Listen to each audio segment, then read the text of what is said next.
Morning, I hope you're well. It is a chilly Tuesday morning. I'm in Somerset West at the Nature Reserve. We're starting a new job here, and it's extremely cold, as you can see, zipped up and everything. But anyways, good to be back again for another morning to praise the Lord.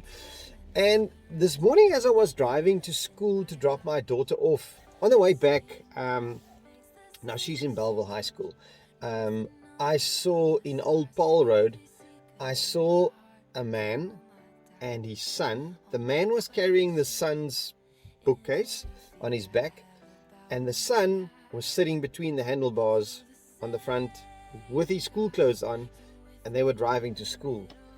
And I thought to myself, yo, how's that for commitment? I drive my kids to school.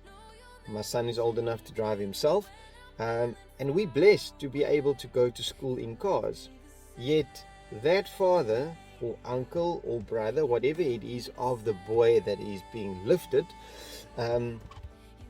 takes a bicycle, puts his son's back, or whoever's family member it is, on his back. He rides the bicycle and the son sits on the front to go to school.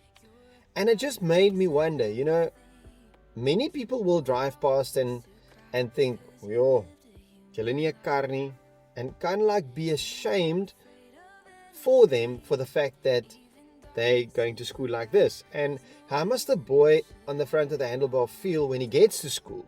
Does he get dropped off at the gate so that others can see he got a lift physically on a bicycle to school? Or does his uncle or dad, whoever it is, drop him off at the robot and he walks up? But irrespective, the point I'm trying to make is they are still on their way to school. That boy, when he gets older, will appreciate a lot more what you and I, taking and sitting in a car, take for granted, because he got lifted to school. Maybe that's not every day, maybe it is every day. I've just not maybe noticed them before. But the fact is, we can see that in the same context as Christians. When we walk into an office where we're known to be Christians, do we walk in ashamed, knowing that we will get, rebuked or made fun of because we're Christians in our office where we work, or with our clients, or with our family members? Do we also feel ashamed when we walk into a situation where we've got the Jesus badge on, needing to proclaim the word? Tough question, eh? What does the word say to us? In Romans 1 verse 16, it reads as follows. It says, "For I am not ashamed of the good news about Christ.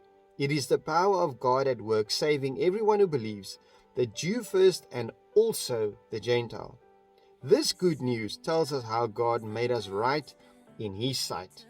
This is an accomplishment from start to finish by faith."